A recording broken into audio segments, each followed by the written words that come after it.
जय Hind everyone, my name is Gagandeep and I welcome you all on our YouTube channel name proud group of NCC. और अगर आप NCC A B या C certificate का exam देने वाले हैं तो ये वीडियो आपके लिए वेरी वेरी इंपॉर्टेंट है, क्योंकि हम इसमें एनसीसी बी सर्टिफिकेट का प्रीवियस ईयर पेपर सोल्व कर रहे हैं। ये इस सीरीज की तीसरी वीडियो है जिसमें ऊपर के सभी टॉपिक मैं ऑलरेडी करा चुका हूँ। पीछे 2 वीडियो बना के उनके लिंक आपको डिस्क्रिप्शन में मिल जाएंगे। और आज हम सेल्फ डिफेंस वाला टॉपिक करेंगे और इससे आगे के टॉपिक करेंगे और इस पेपर को कंप्लीट करने की कोशिश करेंगे। तो सेल्फ डिफेंस जिसको हम आत्मरक्षा कहते हैं, इससे रिलेटेड क्वेश्चन भी हमारे एग्जाम में पूछे जाते हैं। और क्या क्या क्वेश्चन पूछे गए थे उनको एक बार देख लेते हैं। क्वेश्चन नंबर 39 है, एनसीसी कैडेटों को क्या सावधानी बरतनी चाहिए ताकि उनका आचरण कभी भी संदिग्ध ना हो। संदिग्ध ना हो मतलब कोई भी कभी भी उनके कैरेक्टर के ऊपर डाउट ना करे, तो क्या वो सावधानी बरतनी चाहिए। पहली बात तो अपनी जिम्मेदारियों का एहसास करें, वह युवाओं के लिए रोल मॉडल बने, ड्रग्स शराब व तंबाकू से दूर रहें। अच्छी कंपनी रखनी चाहिए। अच्छी कंपनी का मतलब के साथ में जो रहते हैं वो हमारे अच्छे लोग होने चाहिए। अच्छे शौक रखो जैसे कि पढ़ना, संगीत, पेंटिंग, बागवानी आदि का विकास करना। अपना समय बर्बाद मत करें। तो ये इंपॉर्टेंट चीज़ें हैं जो हमेशा एनसीसी कैडेटों को ध्यान रखनी चाहिए, क्योंकि क्या होता है कि एनसीसी कैडेटों से बहुत सारे युवा प्रभावित होते हैं, उन्हें देखते हैं, और अगर वे गलत चीज़ें करेंगे तो सोसाइटी के ऊपर नेगेटिव इफेक्ट पड़ेगा। नेक्स्ट है कि एनसीसी कैडेटों का सामान्य व्यवहार कैसा होना चाहिए। तो सामान्य वे अनुशासित होने चाहिए, डिसिप्लिन होना बहुत ज़्यादा जरूरी है एनसीसी कैडेट में। शांतिपूर्ण होना चाहिए, दोस्ताना होने चाहिए और सहकारिता के साथ रहना चाहिए। स्वस्थ प्रतिस्पर्धा की भावना रखें, व ईर्ष्या से मुक्त रहें। कंपटीशन होना चाहिए, हेल्दी कंपटीशन की भावना रखें और किसी से भी ईर्ष्या न रखें। सकारात्मक दृष्टिकोण रखें, यानी कि हमेशा पॉजिटिव एटीट्यूड रखना चाहिए और सभी के साथ सम्मान पूर्वक व्यवहार करें। ये एनसीसी कैडेटों का सामान्य व्यवहार होना चाहिए। नेक्स्ट यहाँ पे हमारा टॉपिक आया था आर्म्ड फोर्सेस से। यहाँ पे क्वेश्चन पूछे गए थे। आर्म्ड फोर्सेस से क्वेश्चन आपको पता है कि एग्जाम में पूछे जाते हैं। अब क्वेश्चन ये था कि भारतीय थल सेना में कितनी कमांड है, वह उनके नाम लिखो।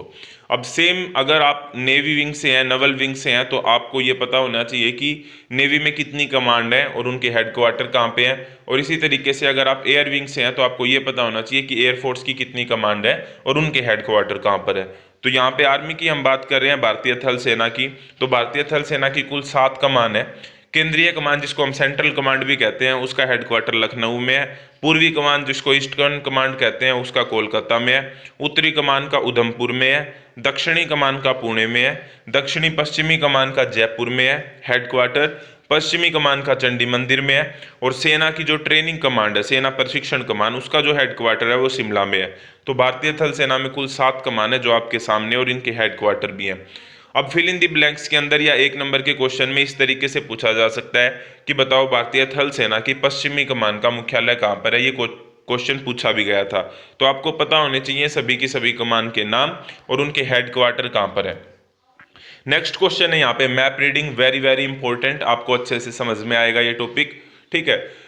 आगे बढ़ने से पहले मैं एक बात बता देता हूं कि हम जो भी यहाँ पे टॉपिक कर रहे हैं उसके मैं क्विज बना के, यानी कि ऑप्शन टाइप क्वेश्चन बना के टेलीग्राम चैनल के ऊपर अपलोड करता हूं, ताकि वहां पर जाके आप अपनी प्रैक्टिस कर सके और अपनी तैयारी को नेक्स्ट लेवल तक ले जा सके। तो टेलीग्राम पर आप proud group of NCC search कर सकते हैं, नहीं तो फिर उसका जो लिंक है वो आपको डिस्क्रिप्शन में मिल जाएगा, वहां से जाके भी आप टेलीग्राम चैनल को ज्वाइन कर सकते हैं। वहां पे आपको एनसीसी के क्विज और क्वेश्चंस और जो भी अदर इन्फॉर्मेशन होती है एनसीसी से रिलेटेड वो आपको रेगुलरली मिलती रहती है। तो टेलीग्राम चैनल जरूर ज्वाइन करें। मैप रीडिंग की हम बात करते हैं। मैप रीडिंग है, नक्शा किसे कहते हैं, मैप किसे कहते हैं, या मानचित्र किसे कहते हैं, एक ही बात है। तो देखो नक्शा होता क्या है। अब बहुत बड़ा कोई ग्राउंड है, उस पर बहुत सारी जगह हैं, बहुत सारी चीजें हैं, उनको दर्शाना है। तो उनको हम क्या करते हैं, सिंबॉलिक वे में दर्शाते हैं। उसी को किस पे दर्शाएंगे हम, किसी कपड़े पे दर्शा देंगे या किसी कागज पे दर्शा देंगे, उसी को हम क्या बोल देते हैं, मानचित्र बोल देते हैं। जब मैदान पर उपस्थित सभी प्राकृतिक व मानव निर्मित स्थानों को कुछ पारंपरिक संकेतों द्वारा आनुपातिक रूप में किसी कागज या कपड़े के टुकड़े पर दर्शाया जाता है तो उसे नक्शा कहते हैं।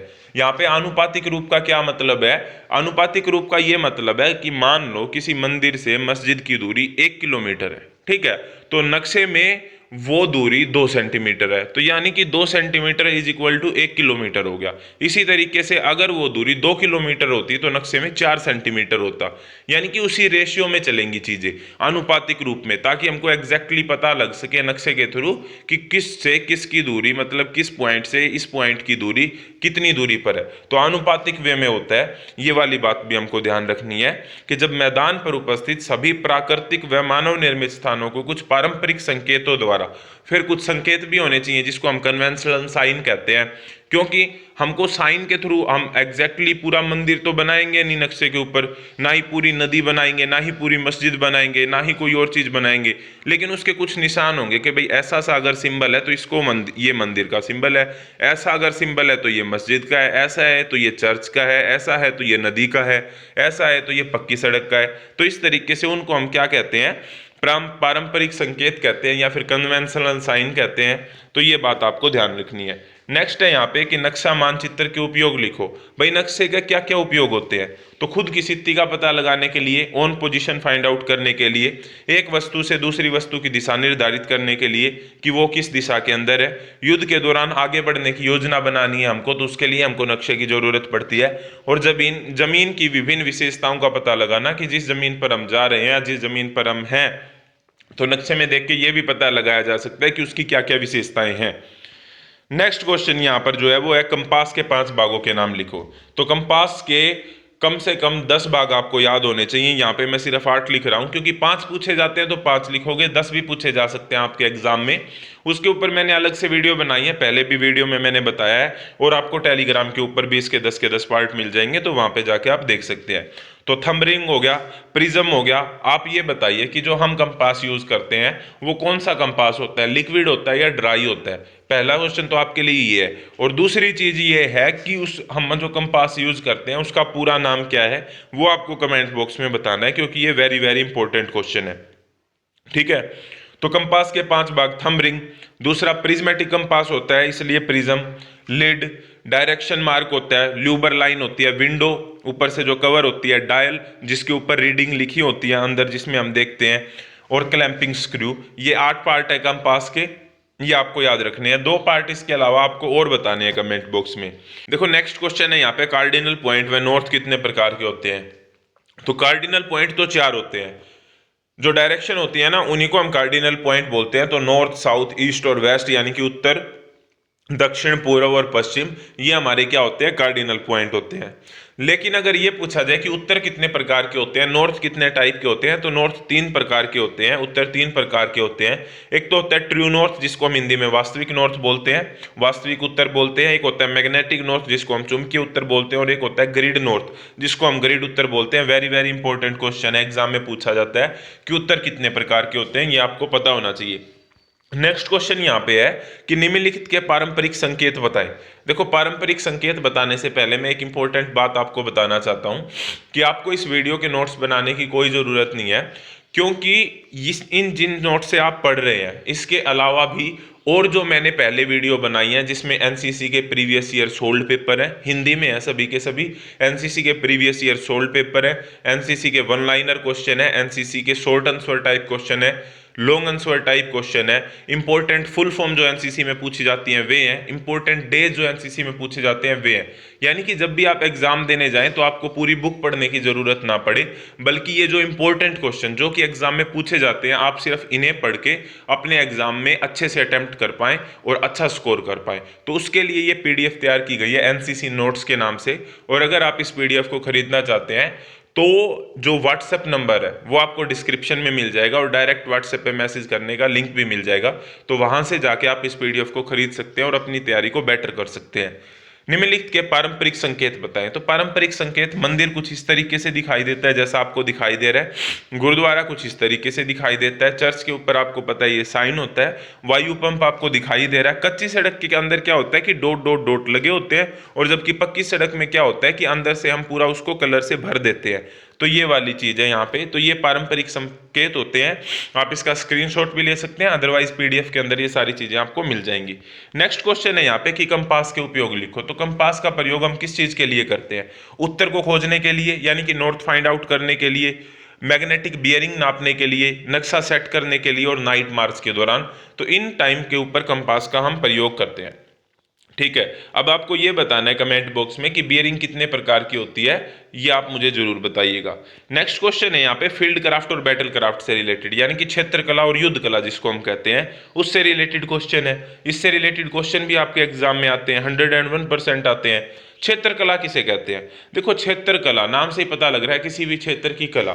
तो जो भी क्षेत्र हमारे पास अवेलेबल है, जो भी मैदान है, जिस भी हम ग्राउंड में है, ठीक है, और जो हथियार हमारे साथ हैं, उनको अपने लक्ष्य के लिए अधिकतम उपयोग करने की कला को ही क्षेत्रकला कहा जाता है। क्षेत्रकला फील्ड क्राफ्ट में कौन कौन से विषय आते हैं? तो क्षेत्रकला के अंदर ग्राउंड का विवरण हमको पता होना चाहिए कि ग्राउंड कैसा है, ग्राउंड कितने प्रकार के होते हैं, इस तरह के ग्राउंड में क्या होता है, इस तरह के ग्राउंड में क्या नहीं होता है।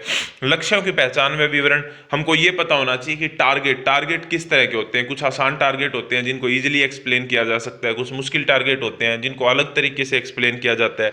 अवलोकन व छिपाव, कंसीलमेंट हो गया, अवलोकन कैमोफ्लाज हो गया। मतलब क्या हुआ इसका कि हमको जब भी हम क्षेत्र में है तो हमको पता होना चाहिए कि हम किस तरीके से छिप के वार कर सकते हैं, ताकि दुश्मन को हमारे बारे में पता ना लगे, हम दुश्मन की नज़रों से बच सकते हैं। तो ये वेरी इंपॉर्टेंट है।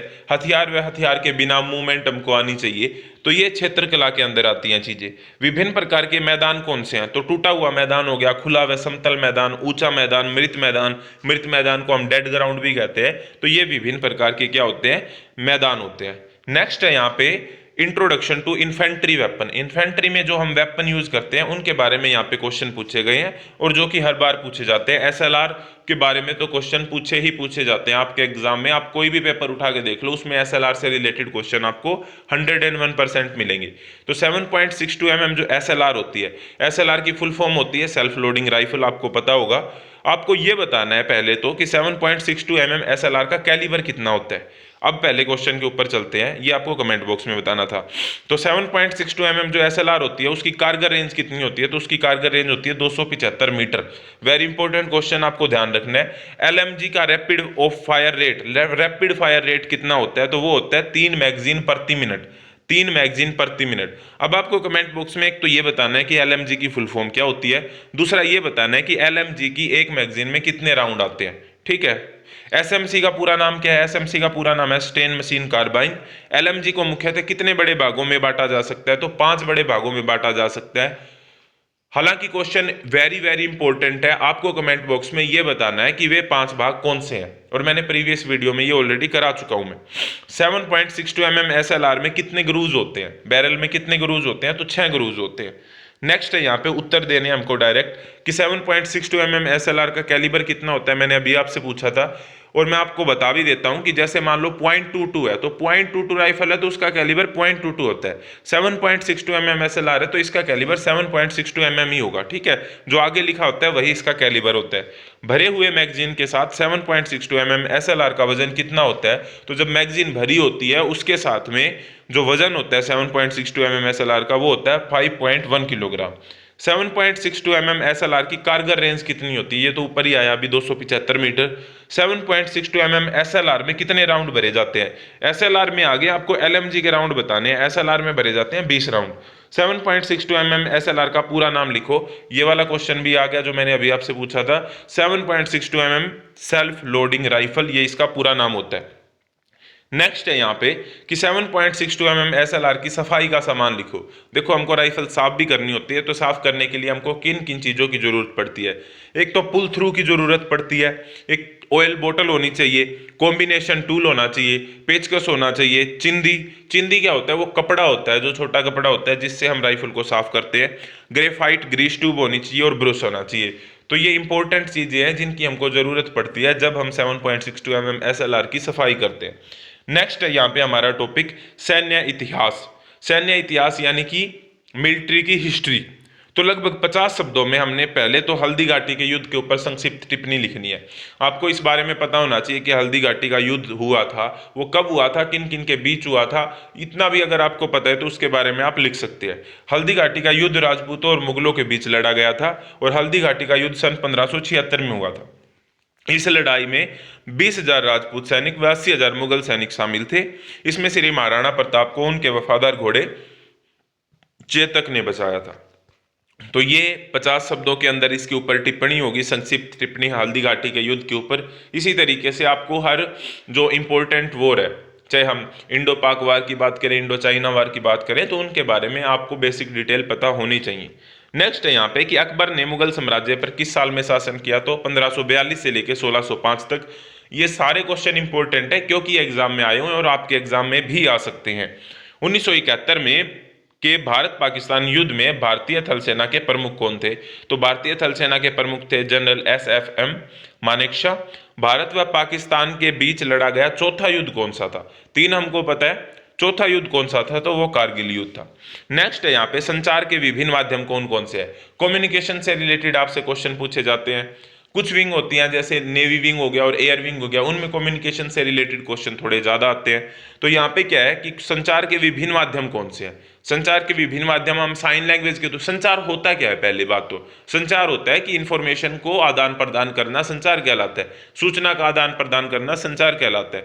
और सूचना का आदान प्रदान किस तरीके से किया जा सकता है, साइन लैंग्वेज से, सांकेतिक भाषा से, यानी कि इशारों से समझाकर, वॉइस मीडियम यानी कि बोलकर आवाज के माध्यम से, मैसेज बियरर। मैसेज बियरर क्या होता है कि पहले जमाने में जब टेलीफोन वगैरह नहीं होते थे तो कुछ ऐसे लोग होते थे जो स्पेशल संदेश ले जाने का काम करते थे, तो उसको हम मैसेज बियरर कहते हैं।